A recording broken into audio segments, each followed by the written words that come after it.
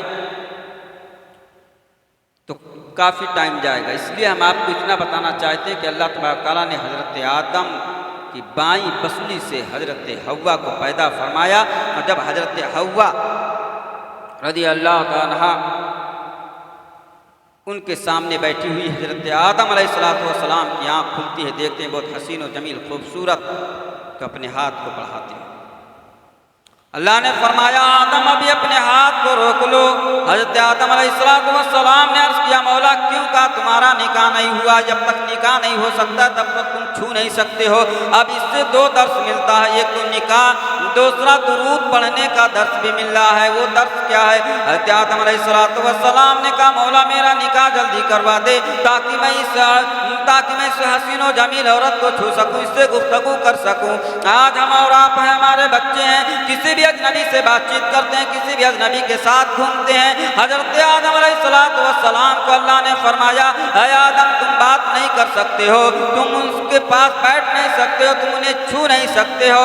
آج ہم اور آپ اپنے گھر کا جائزہ لیں تو معلوم پڑتا ہے اسیا حضرت حوا کی بیٹیاں آج ننگے سر گھومتی ہیں، آج ہمارے موجودگی میں وہ غیر محرموں سے بات کرتی ہیں اور بغیر جو ہے پردے کے وہ نکلتی ہیں۔ حضرت آدم علیہ السلام نے حضرت حوا سے بات نہیں کیا۔ اللہ تبارک و تعالیٰ کے جبریل امی کو بھیجتا ہے، جبریل جاؤ حضرت آدم اور حوا کا نکاح کراؤ۔ جب حضرت آدم علیہ السلام کے نکاح کی تیاری کی گئی، اب جب مہر کی بات آتی ہے، آج کچھ لوگ کہتے ہیں درود نبی پر پڑھنا نہیں چاہیے، درود پڑھنا شرک ہے۔ میں ان سے پوچھنا چاہتا ہوں اے درود پر پابندی لگانے والے ذرا یہ بتا حضرت آدم علیہ السلام اور حضرت حوا کا مہر جو تھا وہ کیا تھا؟ شریعت کا یہ حکم ہے کہ اگر مرد مہر ادا نہیں کرتا ہے تو اس وقت تک اپنے پاس عورت بیٹھنے نہیں دے سکتی ہے، نہ تو ایک گلاس پانی دے سکتی ہے، کیونکہ جب تک اس کا حق مہر ادا نہیں کیا ہے۔ یہ بات ہم نہیں بلکہ ہدایہ کے مصنف بولتے ہیں۔ آپ کتاب ہدایہ اٹھائیے، فقہ کی سب سے معتبر کتاب میں ہدایہ ہے، اس میں بیان کیا جاتا ہے کہ جب تک عورت کے مہر کو ادا نہ کیا جائے مرد اسے ہاتھ بھی نہیں لگا سکتا، اسے چھو بھی نہیں سکتا ہے، اس سے بات بھی نہیں کر سکتا ہے، کیونکہ اس کا مہر حق ادا نہیں کیا ہے۔ حق کے مہر ادا نہیں کیا، اگر ادا نہیں کیا تو بات نہیں کر سکتا۔ اب حضرت آدم علیہ السلام جو ہے کہتا ہے پاک پروردگار عالم اب میرا مہر کیا ہوگا؟ میرے پاس تو مال و زر نہیں، میرے پاس روپیہ نہیں، دنیا کی دولت نہیں ہے، میں کیسے حق ادا کروں؟ اللہ نے فرمایا آدم جب میں نے تمہارے اندر روح کو ڈالا تھا اور تمہاری آنکھوں کو روشنی بخشا تھا، تم نے اپنی آنکھوں سے دیکھا تھا میرے نام کے ساتھ میں ایک نام لکھا ہوا تھا، محمد عربی کا نام تھا، لا الہ الا اللہ محمد رسول اللہ لکھا تھا، تم نے پڑھا تھا اور سوال کیا تھا اے مولا تو نے ساری کائنات میں سب سے پہلے مجھے پیدا کیا ہے، آخر تیرے نام کے ساتھ میں کس کا نام ہے؟ اے آدم جس کے بارے میں تو نے سوال کیا تھا اسی محبوب پر 10 مرتبہ درود تم بھیجو، 10 مرتبہ تمہاری بیوی حوا بھیجے، یہ تمہارا مہر ہے۔ ثابت ہوا درود پڑھنا۔ اب اگر درود نہ پڑھا جاتا تو حضرت آدم اور حضرت حوا کا ملن بھی نہ ہوتا، اور جب ملن نہ ہوتا تو ہم اور آپ بھی نہ ہوتے، کیونکہ مرد اور عورت جب آپس میں ملتے ہیں تبھی ایک بچے کا وجود ہوتا ہے، تو ہم اور آپ جانتے ہیں۔ تو اللہ تبارک و تعالیٰ نے حق کے مہر کیا بتایا؟ درود۔ اب جو لوگ روکتے ہیں درود نہ پڑھو ان سے پوچھو کیا تم بغیر درود کے دنیا میں آئے؟ کیا درود نہیں پڑھا گیا تھا؟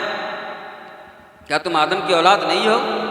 کیا تم حضرت حوا کی اولادوں میں سے نہیں ہو؟ تو کیا جواب دیں گے؟ اگر جواب دیتے ہیں کہ حضرت آدم کی اولاد ہیں تو پھر پوچھو وہاں مہر کیا رکھا گیا؟ تو ہم اور آپ اللہ تبارک و تعالیٰ نے دونوں حضرت حوا حضرت آدم کو جنت میں رکھا، رکھنے کے بعد میں فرمایا اے آدم تم پورے جنت میں گھومو ٹہلو سیر کرو لیکن اس درخت کے قریب نہ جانا، اس کا پھل نہ کھانا۔ حضرت آدم علیہ السلام اس کے قریب نہیں جاتے ہیں، آخر کار شیطان نے جا کر کے سانپ ہم آپ دیکھتے ہیں آخرکار اللہ تبارک و تعالیٰ نے جب آدم کو روک دیا، پہلے پارے کے اندر ہے کہ اللہ تبارک و تعالیٰ نے آدم کو روک دیا، کہا تم اس درخت کے قریب نہ جانا، نہ اس کے پھل کو کھانا۔ حضرت آدم علیہ السلام نہیں جا رہے ہیں، لیکن شیطان نے سانپ سے مشورہ کیا، کہا تم میری مدد کرو، تم مجھے اپنے منہ میں رکھ لینا اور جنت کے دروازے تک پہنچا دینا۔ اور مور سے اس نے کہا کہ تم آدم کے سامنے رقص کرنے لگنا، اور جب آدم تمہاری رقص کو دیکھیں گے اور تمہارے طرف اٹھ کر چلیں گے تو تم دروازے کی طرف چلتے رہنا۔ یہ مفتی احمد یار خان نعیمی تفسیر نعیمی کے اندر لکھتے ہیں کہ جب شیطان نے اپنے منہ کے اندر شیطان کو بٹھایا اور مور نے حضرت آدم کے سامنے رقص کیا، یعنی ناچنے لگا، خوشی سے مچلنے لگا، حضرت آدم علیہ السلام اس کے رقص کو دیکھتے ہیں اور دیکھنے کے بعد میں اس کے پیچھے چل دیتے ہیں۔ جب پیچھے چلتے ہیں، مور آگے چل رہا ہے، حضرت آدم پیچھے پیچھے چل رہے ہیں۔ آج جب انسان ناچ کو پسند کرتا ہے تو یہی ایک وجہ ہے کہ حضرت آدم علیہ السلام کو شیطان نے بہکانے کے لیے مور کا سہارا لیا تھا، اور حضرت آدم علیہ السلام جب دروازے کے قریب پہنچتے ہیں، سانپ نے فوراً اپنے منہ سے ابلیس کو نکالا۔ اس نے کہا اے آدم میں تمہارا مددگار ہوں، میں تمہارا حامی ہوں، اور تم کو اللہ نے فرمایا اس درخت کے قریب نہ جانا، آخر کیوں تم نے وجہ نہیں پوچھا؟ کہا کیوں؟ فرمایا کہا اس لیے اگر تم نے اس درخت کے پھل کو کھا لیا تو کبھی جنت سے نہیں نکالے جاؤ گے، کبھی تم کو موت نہیں آئے گی، اس لیے اللہ نے اس درخت کے پھل کو کھانے سے منع فرمایا ہے۔ کہا نہیں تو میرا مددگار نہیں ہو سکتا ہے، میرا تو حامی نہیں ہو سکتا ہے، تو میرا ہیلپ نہیں کر سکتا ہے۔ شیطان نے کہا میرا یقین کرو میں تمہارا مددگار ہوں، میں کئی سال تک فرشتوں میں رہا اور فرشتوں کا معلم رہا، اور تم میری بات کو تسلیم کرو، مان لو، اور تم اس درخت کے پھل کو کھا لو گے تو کامیابی ہے۔ حضرت آدم علیہ السلام ان کی بیوی حضرت حوا، یعنی سب سے پہلے شیطان نے حوا سے کہا تھا، حضرت حوا نے حضرت آدم کو اپنی طرف متوجہ کیا، اور متوجہ کرنے کے بعد میں درخت کے پاس جاتی ہے۔ آج ہم اور آپ اپنے گھر کا جائزہ لیں، جب ہم اپنے آپ اپنے گھر کا جائزہ لیتے ہیں، کوئی کام مشکل ہے جسے ہم کرنا نہیں چاہتے ہیں، لیکن اگر عورت ہمیں کہہ دیتی ہے تو ہم اس کام کو کرنے کے لیے تیار ہو جاتے ہیں۔ جس ماں نے ہمیں 9 مہینے تک پیٹ میں رکھا تھا، ہمارے جو ہے لیٹرن اور باتھ روم کو صاف کیا تھا، آج ایک لڑکی کے کہنے پر بڑھاپے پر ہم دھکا مار کے ماں کو گھر سے نکال رہے ہیں۔ یہی ایک وجہ ہے کہ حضرت آدم علیہ السلام حضرت حوا کے کہنے پر اور ان کے کہنے کے مطابق اس درخت کے پھل کو کھایا، اور کھانے کے بعد میں اللہ نے فرمایا آدم تم نے ہمارے حکم کی تعمیل نہ کی، میرا حکم نہیں مانا، اب تم اور تمہاری بیوی زمین کی طرف جائیں۔ قلنا بتو آیا ہے قرآن شریف میں، تم سب کے سب یعنی تم سب کے سب زمین کی طرف اتر جاؤ۔ میں نے سوال کیا مولا جنت میں تو 2 ہی لوگ ہیں، حضرت آدم حضرت حوا، سب کی بات کہاں سے آ رہی؟ قلنا بتو منہا جمیعاً آیا ہے، جمیعاً کا جو لفظ ہے یہ جمع کا صیغہ ہے، یعنی جمع۔ حضرت آدم علیہ السلام سے اللہ نے فرمایا اے آدم تم سے جو اولادیں پیدا ہونے والی ہیں تمہاری ذریت اور تم زمین کی طرف اتر جاؤ۔ اللہ تبارک و تعالی حضرت آدم اور حضرت حوا کو جو ہے زمین کی طرف اتار دیا۔ حضرت آدم علیہ السلام اب ہمارے ناخون جو ہے یہ آخر کیوں اس طریقے سے ہیں؟ پورے بدن میں دیکھا جائے تو اس طریقے سے کہیں نہیں پایا جاتا ہے، لیکن میرے انگلیوں میں ناخون ہے۔ حضرت مفتی احمد یار خان نعیمی تفسیر نعیمی کے اندر تحریر فرماتے ہیں کہ جنت میں حضرت آدم کا لباس پورے جسم میں اسی طرح تھا، اور جب اللہ نے جنت سے نکالا تو جنتی لباس چھین لیا اور انگلیوں میں باقی رکھا۔ کہا آدم جب تمہاری اولاد اپنے ناخون کو دیکھے گی تو یاد کرے گی کہ ہمارے باپ نے جنت میں درخت کو کھا لیا تھا، اللہ نے روکا تھا، لیکن پھر بھی حضرت آدم علیہ السلام نے اس درخت کو کھایا تھا، اس لیے اللہ نے جنتی لباس مجھ سے لے لیا۔ اور سانپ کو اللہ تبارک و تعالیٰ نے اس کے پیر کو چھین لیا۔ اگر پیر کے چلتا ہے، اس سے پہلے پیر تھا، جیسے گرگٹ اور چھپکلی کے اندر پیر ہوتا ہے، اسی طرح سانپ کے اندر بھی پیر تھا۔ اللہ نے اس کے پیر کو چھینا، اور مور جو ہے بہت خوبصورت حسین و جمیل تھا، آج بھی ہے، لیکن اللہ نے فرمایا اے مور تو نے میرے حکم کی تعمیل نہ کی، تو نے شیطان کے کہنے پر اس کی مدد کیا ہے، جا تو دنیا میں خوبصورت تو ضرور رہے گا، لیکن جب اپنے